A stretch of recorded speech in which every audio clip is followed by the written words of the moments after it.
Hello students, आज मैं आपके साथ डिस्कस करने जा रही हूँ क्रेडिटर या फिर पेबल्स टर्नओवर रेशो। मतलब कि क्रेडिटर आपको पता है कौन से होते हैं, ये हमारी बैलेंस शीट की लायबिलिटी साइड होते हैं जिनसे हमने उधार सामान लिया होता है।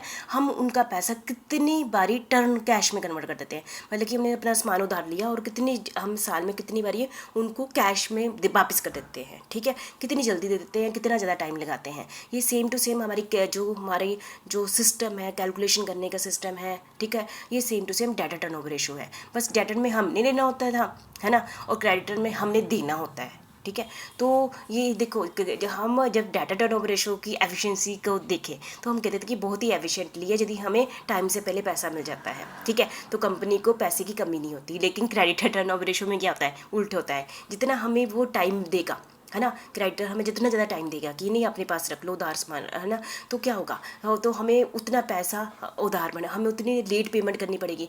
लेट पेमेंट करने का मतलब क्या हुआ, हम उसके पैसे का यूज़ करेंगे। ठीक है, उतना हमें मार्केट से लोन नहीं उठाना पड़ेगा। इसलिए हम इंटरेस्टेड होते हैं कि हमें उधार ज़्यादा टाइम तक मिलता रहे, उसमें हमें इंटरेस्ट होते जल्दी से पैसा आ जाए। ठीक है, कंसेप्ट दोनों का कैलकुलेशन सब कुछ सेम ही है, पर इस समय हमेशा यही बिजनेसमैन की थिंकिंग होती है, हम देर से पैसा दें, जैसे मर्जी करके दें ना, कि चेक के थ्रू देंगे तो वो एक दिन लगाएगा चेक को कैश करने, तो एक दिन तक मेरे पास पैसा बड़ा ही रहेगा, है ना। कैसी बड़ी सारी पॉलिसीज अपनाई जाती हैं। वैसे एक बिजनेसमैन बड़ी पॉलिसी बनाता है। मतलब क्रेडिटर टर्नओवर रेशो, चलो ये तो अलग बात होगी कि बेनिफिट है कि नहीं है।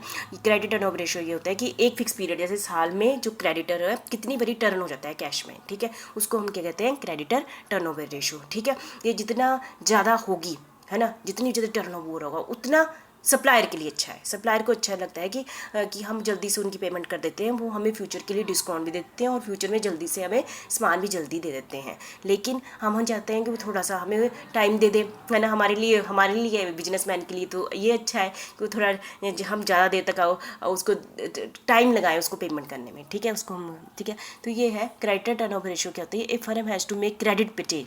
जब कंपनी क्या करती है, उधार सामान परचेज करती है, इनकर शॉर्ट टर्म लाइबिलिटी, ये कंपनी की क्या होती है, शॉर्ट टर्म लाइबिलिटी होती है। ठीक है, creditor is interested in finding out how much time the firm is likely to take in repaying its trade creditor. वो बाहर वाले लोग इसलिए इंटरेस्टेड होते हैं कि कितनी जल्दी वो पेमेंट कर देती है कंपनी। ठीक है, तो वो तभी वो उधार में सामान देगी। ठीक है, इसको हम कैलकुलेशन कैसे करते हैं, क्रेडिटर टर्नओवर रेशो, उसमें हमने किया गया था नेट क्रेडिट, क्या ली थी, क्रेडिट सेल ली थी। यहाँ हमने क्या लेना, नेट क्रेडिट परचेज, क्योंकि हम जब उधार सामान बेचते हैं तभी क्रेडिटर बनते हैं ना, बस वही है। यहाँ वहाँ सेल ली थी, यहाँ पर हमने परचेज ले लेनी है। नेट क्रेडिट एनुअल परचेज, मतलब कि यदि हमारी टोटल परचेज है, टोटल परचेज में कैश परचेज माइनस कर दो और रिटर्न माइनस कर दो, तो क्या आ जाएगी, नेट क्रेडिट एनुअल परचेज आ जाएगी। ये आपको पता ही है।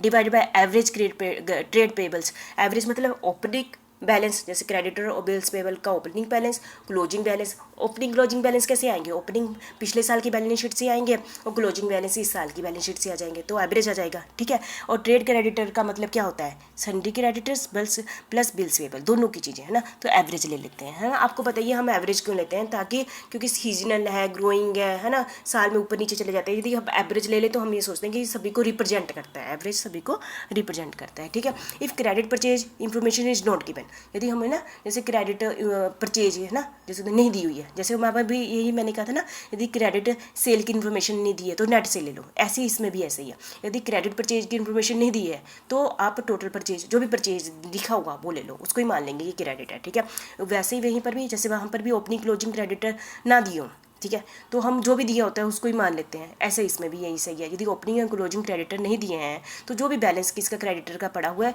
उसी को हम एवरेज मान लेते हैं। ठीक है, सेम प्रोसेस है, सब कुछ सेम ही है। ठीक है, मतलब अलग है, क्योंकि वो हमने क्या करना, लेना होता है, ये हमने देना होता है, बस ये है। ठीक है, एक न्यूमेरिकल कर लेते हैं इसका। हमें क्या चाहिए, क्रेडिट परचेज चाहिए, क्रेडिट परचेज चाहिए। टोटल परचेज कितना है, 4 लाख, उसमें से रिटर्न को माइनस कर दो 20,000 और कैश को भी माइनस कर दो, कितना हो गया 70, 3,30,30,000 के आगे क्रेडिट परचेज आ गई, है ना। और हमें क्या चाहिए, क्रेडिटर एट द एंड और bills payable at the end.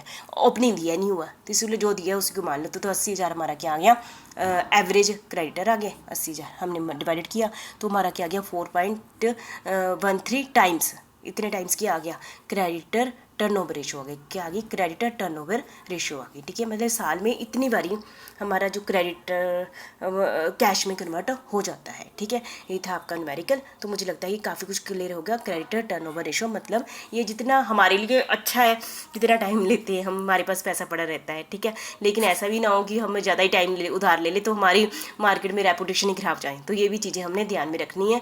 Reputation खराब हो जाती तो फ्यूचर में उधार सामान नहीं मिलेगा, है ना। तो ये भी बात है। यदि थोड़ा वो हमें अपनी मर्जी से हमें थोड़ा टाइम दे देते हैं तो उससे हमें बेनिफिट होता है। हमें उतने टाइम तक हमें कैश उनको हम लेट देंगे, उतना हम यदि लेट देंगे उतने पैसे का यूटिलाइज कर लेंगे, है ना। तो ये सारी चीज़ें आती हैं, ठीक है। Thank you.